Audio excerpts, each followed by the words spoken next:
Direct IFE Independent, a non-profit organization that supports education and ensures a livelihood for all genders. This is so impressive, Pari ma'am, and I'm Thank you. so honored to have you here Thank you today. so much. Welcome It's aboard, an ma'am. honor to be with all of you. Right. So the next person I'm going to introduce is Satya sir because that's what I have on my list. So this is no order really, it's just whoever I have on my list next.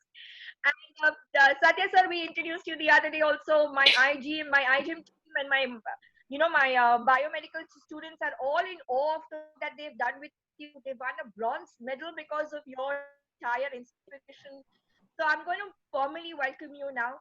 Satya, Amen. like Pari ma'am has already said, is a lifeline of Pune. I mean, his work speaks for him. The man by himself speaks for himself, but yet a formal introduction is required. So he is a social worker, an environment foot soldier, as he calls himself, and an active Maharashtra single page tree act property. He has tagged along 60 plus NGOs.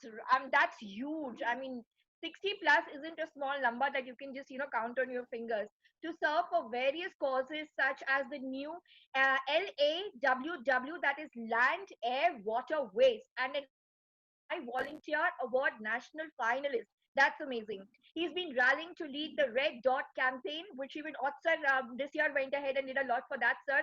We're so honored because of that, we're so honored to have you here.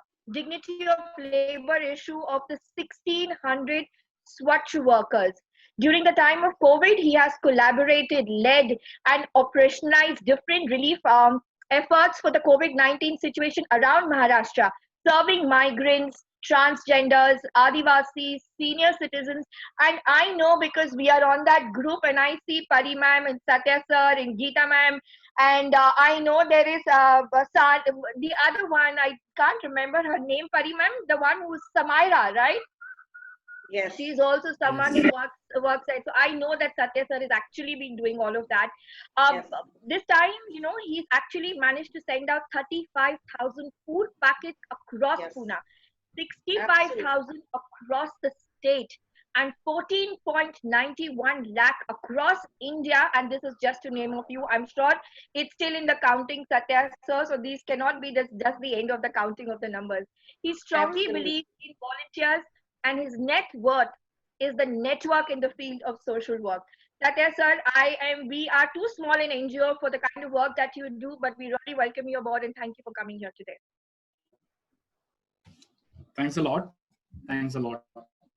Right. Together I'm we going to can do introduce, a lot. right. And I'm going to introduce Sanya ma'am now.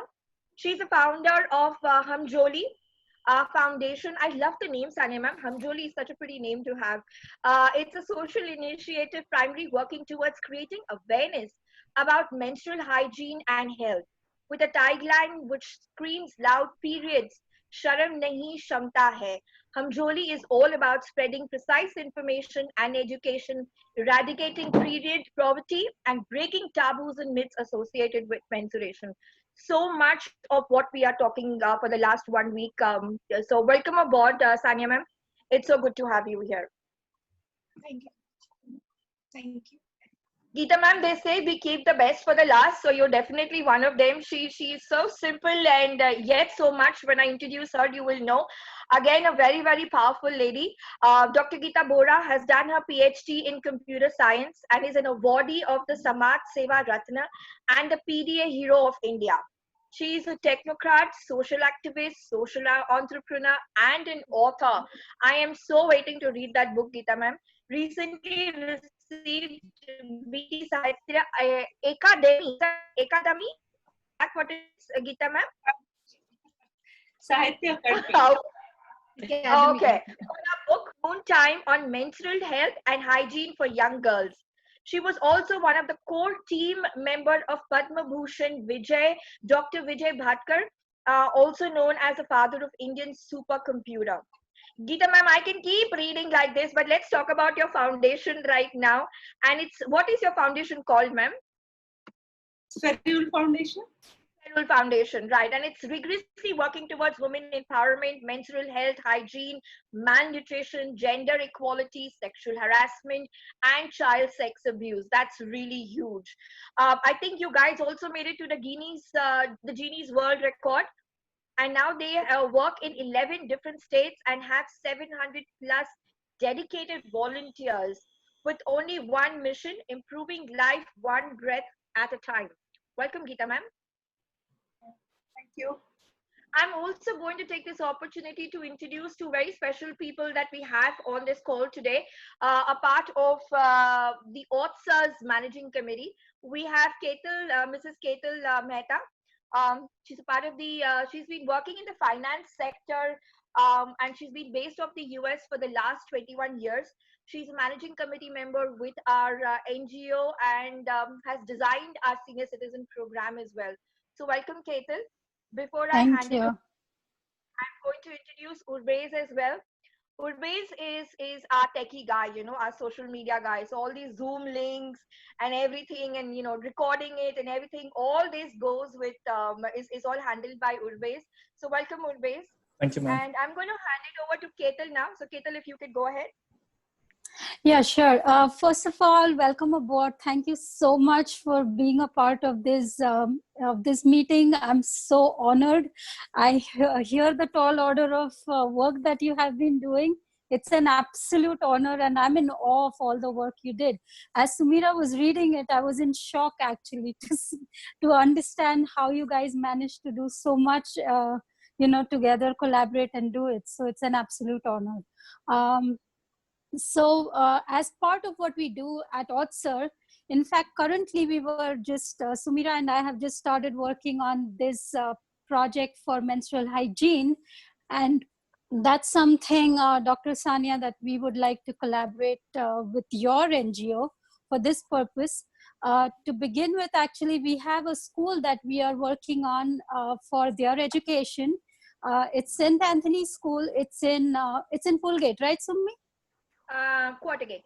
Quartergate. So that's where the school is located. It's a school for underprivileged kids. So apart from the education program, we were talking to the principal and one of the senior teachers about menstrual hygiene, which we are trying to see if we can not just, explain to the girl students about menstrual hygiene, but also educate the boys, the male and female teachers about menstrual hygiene, and about, to kind of take away this taboo and shame that is a part of, menstruation. So that was one part. And then the second part was the Red Dot campaign, which we think is amazing. That is really incredible because it doesn't end with menstrual hygiene on your part. Then the next part begins where you have to make sure that, it is disposed of correctly. And then the third part is, of course, explaining to the students how they do it and make facilities for them to be able to do that. So we also would like to collaborate with you on that program as well. Right. So I think we'll start with Pari ma'am. Ma'am, once all of you finish speaking, that's when we'll open it for questions then. Yes. I think let Dr. Sania start because she's a doctor, so we should honor her on to take the dais first, and then because she'll be the best person to give it a start. Dr. Sania, I think you can take. Absolutely. Go ahead. So as Sumaira has already explained, the core work that we do at Hamjoli is, of course, there are so many platforms, so many parts to it, what we do at Hamjoli, but providing awareness through sessions is the core that we do. And how we do it, and first where all we do it, so we go to schools, colleges, any residential society where we get a community, where we get hold of a group of women where we can sit with them and explain things. We go to corporates, we go to labor camps. So basically anywhere and everywhere where we get a hold of women as well as men that we are trying to start with. So of course, going to and teaching to schoolgirls is the starting point where we started with. So what I thought of two things. One, I can go And using my knowledge and interest in it and experience, I can go and deliver the talk and explain to them in the most non-clinical, by using the not the medical terminology, and not that they are studying it in a textbook, their science book, in a very conversational way. If I can reach out to them through demonstrations, through storytelling, role plays, and everything, so that's how I started doing it. Then I also thought of, I cannot go out and reach out to so many people, or I can go individually go to all these places. So then I've also thought of training the volunteers. Now, since this subject, as all of us understand, is a very sensitive one, people are not comfortable neither talking about it nor listening about it, right? So there has to be a very modulated way to talk about it. So what I thought, I'll train the volunteers in a certain way that when they go out on the ground, they are able to deliver the message loud and clear and in a very simple and friendly way to the girls and boys. And to take that ahead, what I did, I have designed I have like 10 modules, 10 different set of modules targeting each set of audiences. So starting with girls, when I talk about when we go to schools, so I have a different module for grade 6 to 8, and then there's a different module for 9 to 12 grade girls. And similarly, I have a different module for school boys. Then moving ahead, I have a different module for ladies working, urban women, you can say, or ladies living in society, but not maybe professionals. Then we have modules for corporate women. Then, of course, for men, and then for parents both. How to initiate and when to initiate the conversation, in what language, what should be the phrases, how you introduce them, girls and boys both. And then, of course, when we target the low income group, then for them the module is again different. So we have a different set of module for all, to cover all the audiences in a different way. Wow. Because it cannot be one set of things that we go out and tell to everyone. Yeah, true. Yeah, so that's what we have been doing, and similarly we train the volunteers accordingly. So whichever area they are going, they can, create their own way how they want to tell them and what all they want to tell them. So as Ketal has already, she has something in mind, one particular school. So definitely I would like to come forward and see what best we can do. We'd love that. Yeah, we'd love to like take your modules and then probably train the volunteers that we have at OTSER, and then have them spread it around the way you are doing it. So that would be a really awesome way to start. Teachers is also very important. We also take sessions for teachers. Yeah, because they are the people out there. How they should handle the situation. That what was all they have to tell. Yes, not everyone is a one science teacher. Right, that was one of the points that we had discussed with St. Anthony's teacher and principal, that they need to train the teachers, male and female, so that, it's easier for the students to connect with them. Right. And understand better.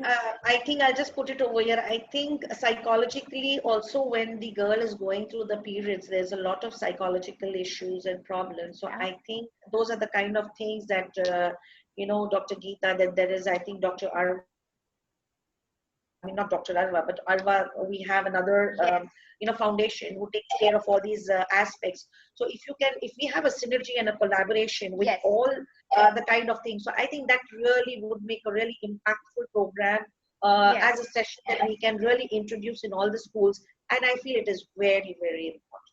Oh, it's very important. Yes, absolutely. Right. Thank you so much, Dr. Sania. That was really informative. At least we know what we're heading for. And I'm sure the viewers have a lot better idea of, what it is that, where is it that they are headed and what kind of help that they can look forward from us. Who'd like to go next? Now I'm going to open it for you guys. I think Dr. Geeta now. I think Dr. Geeta. Okay. And then I think then we'll have Satya and me, I realize that. Yes, please go ahead. Okay. So basically, for menstrual health and hygiene, we are working in both the things, product as well as awareness. Because awareness, we started with awareness, and we last year 2 years back, we covered 7,000 schools all over India. Last year, our target was 10,000, but we couldn't achieve it. We covered 9,000 schools all over India. So why schools? Because most of the time, if you see, or 80% population and others, poor kids, they go in government schools only. So they need to be empowered. When we used to go to slums, if we are taking that route, it is very difficult. So we always take school, and then nearby the school there are slums and all, and then we cover the slums. So this was the method which we applied everywhere. In all the state it worked. And awareness here, the way she was telling before, it's not same. It cannot be same for everyone. Depending on where we are talking, whom we are talking, we have to change the content and the part. And the teachers training, that is very important, because there is a dependency. Suppose we are covering one school this year. Next year, there should not be a dependency for the same NGO.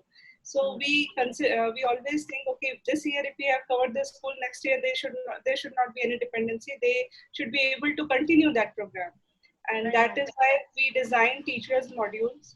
And now teachers are getting trained on that. And once we have covered, and so we are now moving to a different school, because every year new set of students are coming, and every year they need us. So that way we cannot cover entire country, right? So that's why it is important. And so the third thing is, we adopted different methods. Like one is awareness session, workshops. Then we made one short film, Pie in the Sky. So most of the NGOs are now showing that movie in remote villages and everywhere. Then we came up with the Moontime book. And for the same reason, we made that Guinness World Record also, just to, because see, this is something where you have to make noise. That helps you everywhere, right? So that was the intention behind doing everything. But the main thing is, if you are doing awareness, it should take care of everything else. If people are aware, they know what to, I mean, you don't need to spoon feed them. They can do what, if they know how to do it, right? So that is something there. And then the solution part is sanitary napkin.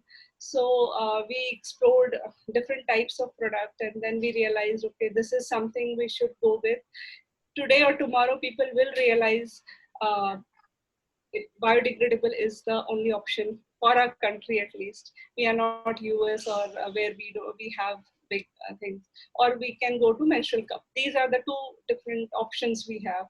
So we are even training these people. Even today, people don't understand what menstrual cup is, but we at least give them that knowledge, so that tomorrow, if they will come to know, they will at least use it, try it. So that is something which we are trying, and it's going on well. So, yeah. Very interesting. Very interesting. Very nice.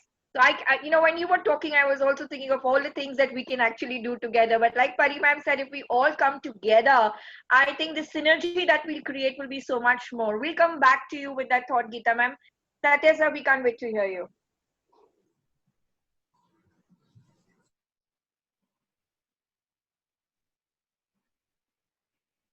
Satya, you're there? Okay. Yes. Yep. Are you able to hear me? Yes. Yep. So my area of work was, my area of work is always like, you know, what as an individual I can impact the society. So most of the times the thought about what is the role of a volunteer who is trying to impact the society, I consider philanthropy as, you know, CSR 1.0, and then CSR, which are community social responsibility or corporate social responsibility, is CSR 2.0. And then the CSR 3.0 is nothing but ISR, individual social responsibility. So CSR has their own limitation, philanthropy has its own limitation. But at the end of the day, it's the individual social responsibility that make people responsible of their own roles and responsibility in the society. So when I took up this measure, I came to know that there are many people who are experts in this field. First, because they are experts. The second, I understand that I have my own weak points. Just because I'm a man, I can't empathize fully what a woman goes through. So I chose a sweet spot, which is all about not saying the same menstrual hygiene related stuff, rather than took up a focused area as to how to connect this with other value system that people have. So if you see in my group, I have a group which fights for a Chaupal system. I have a group which runs for the cause of sanitary pads. There is another group which says that menstrual cup is the only future. There is another group which also talks about the cultural aspect. And then there is a fifth group which talks about how women should be empowered to work from home on those 3 or 4 days. So it's kind of a challenging thing to kind of manage all the dimensions of it. And so what we did was actually went through the process of creating awareness from a dignity of labor aspect. Just to give you a short and sweet proposition, 1,600 Swachh workers work every day from morning 7 to 3. And they collect about like 2,100 tons of waste, out of which 20 tons of waste is sanitary waste, which is just the one which is collected. And these women, 95% of the women have to actually sit and segregate at the end of the day this sanitary pad to look out whether it's put inside a bag or put inside a cover. They literally have to open it out, look at through that. So I took a sweet spot in terms of like what is that I could make people aware if they are saying that I want only sanitary pads, I want menstrual cups, I want to be at home. So those are having different dimensions depending upon the society. But one common value that connects all of them is that they definitely empathize with people who are working for them.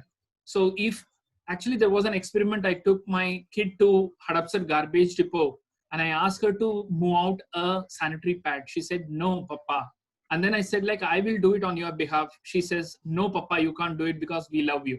So that was a spark of the moment where we got in at that, you know, if you could relate it to the dignity of labor and people who work for you, or if you love somebody, right? If the same Swachh worker was your mother or your sister, would you treat them the same way? So then it spread on to become a Red Dot campaign where we said, like, you know, how you help them identify the costs is basically you can't replace their jobs. They have a livelihood. Okay. So what you do is that you wrap it up with a paper and put a palm size red dot. That way codification helps them. So then we spread this in various parts of Pune, about 20 odd schools, 7 odd societies and 4,000 women. And then we took it forward to the next level because awareness is not only the thing, because there were reservations about people who were trying to say that, you know, Satya, you're a man, you don't understand the challenges when we go to the restroom. And do you think I can look out for a sketch pen? And then we ran a campaign called as a red lipstick campaign. So we said like, so have one more lipstick extra to, you know, put that red dot, palm size red dot. And it synced with people. And I said like, this is not just with the sanitary pads, but also the diapers. Everything come under the red dot campaign. So it is not, you know, it is a gender neutral. So if you're a man, if you're a brother, if you're a sister, you're a woman, everybody gets to know this. So that's a common denominator. And then what we did was that seeing some reservations with certain women group, particularly the elite ones and the people who don't have access in terms of schools, then we work with the administration to actually get a red dot box in their Ganta Gadis, like the segregating vehicle that comes in. So people need not even put the red dot, they can directly take it and put it into the red box. So those were the spans of, integration that we did, right from awareness to industrializing something for people to consume on a day-to-day basis. So that's the work of what is the Red Dot campaign. Simply apply a palm size red dot is what we preach. And we connect it to the dignity of labor. And that resonates in my mind a little more. So it has an extra value. And all these reach I have been able to do because of, 5 to 6 members in the sanitation group that I lead. Geeta, Pari, Sanya, Raja, Renu, all of them are kind of, so much of Red Dot campaign has gotten into the talking mode. Nowadays, it's because of these people who have, I had partnered with. So that's why I always call it as, my net worth is my network. So let's build more network, more net worth in spreading this. Hi, I'm sorry Amazing. I to think we're all interrupt. so spellbound right now that we're gonna take a second to come back to that. But I think Urbeez wants to come in right now. Yes, yes, Urbeez. Just a small announcement. So this session is for 40 minutes. In case we get disconnected while we're talking, just click on the same link to join and you all will come back to the same room. Yeah, so we'll just click back on the same link and we'll all come back to the same session then. Yes? Okay. Pari ma'am, can we finally hear you? Okay, yes. Now let me tell you how my entry into health and hygiene has been, especially with the sanitary napkins. For me, it was like work to all the villages, and I used to do a lot of women empowerment, going to the villages. It was like a realization, ki, how can I help them for a livelihood program? And then when we were, when we used to go to all these kind of villages, there's to be a lot of myth and taboos and a lot of other aspects when it used to come to periods and how and a lot of hue and cry about it. So the thing that we had decided is how do we take it about. So this is how we kind of started it. We thought on a livelihood program. We started with a unit of sanitary napkin, and I wanted to have something which is made in India. So that was my very main concern, that I didn't want there was I would definitely get it more cheaper if I was getting it from China or any other place. But as you know, you as like my India is great, and I had always that feelings. So we started it in Pune itself. So we have all our sanitary napkins that are manufactured in Pune. And the second is we wanted to make it low cost so that I could really help these women on a livelihood program. So we made it in an aspect where at least for one sanitary napkin, the woman who would sell it would get at least 5 rupees. So this is how it all started in the village. And you will not believe our target was in such a way, and it really expanded in all the villages. I'm talking about Satara, I'm talking about Vai, Jejuri, and all these kind of Kolhapur, all these kind of, it's just moved on. And I should be really happy. These women really started gaining that kind of an aspect where they became on the livelihood program. They started being on their feet, and that was something which I was really happy about. That the second thing when it was then somewhere or the other, I had it in mind. I need to have a product responsibility. So me and Satya used to always talk about on the product responsibility and things like that. Then we had it in mind that if I'm manufacturing, I need to be very much aware of how I need to have this disposed. So we had all the, even the villages, it's not just giving away as a sanitary napkin to anybody and everybody. Anybody that takes the sanitary napkins, we see to it that we give them awareness, a knowledge of the how it needs to be disposed, how it needs to be. So creating an awareness of health hygiene, we're talking about myths and taboos, we were talking about a livelihood program, and creating a kind of an awareness of disposal. So this was the entire thing that we got connected, and it was never as an I, my, and mine aspect. So my connect, as Satya says, networking is really a net worth, which I feel is very important. So that is why I look at connecting to all the NGOs and everybody together, and this is how we can fight it. Then if you're talking about COVID, there was, I think, there was a huge disaster of the water that was there in between. We had all our sanitary napkins going all over Pune. Even at the COVID, we saw to it as much as we could reach out. So this is how we feel it's very important that I need to be there where everybody just needs us. So Dr. Sania, Dr. Geeta, Satya, and so many, Raja is there, the entire Sari Jahan Se Acha, everybody. So that's how we, the slogan is bleed with pride and each one reach one. So this has been our tagline. So that's the little about us. Yes, I think y'all can take it ahead now. Thank you so much, Pari ma'am. Ketan? Oh, wow, it was just so wonderful hearing you all saying what all you are working on. It's amazing, and it's really incredible that we just started our journey, especially on the menstrual hygiene, just a week ago or so. So it's wonderful. So I mean, thoughts are just popping in my head as to how we can collab with you and move ahead with this.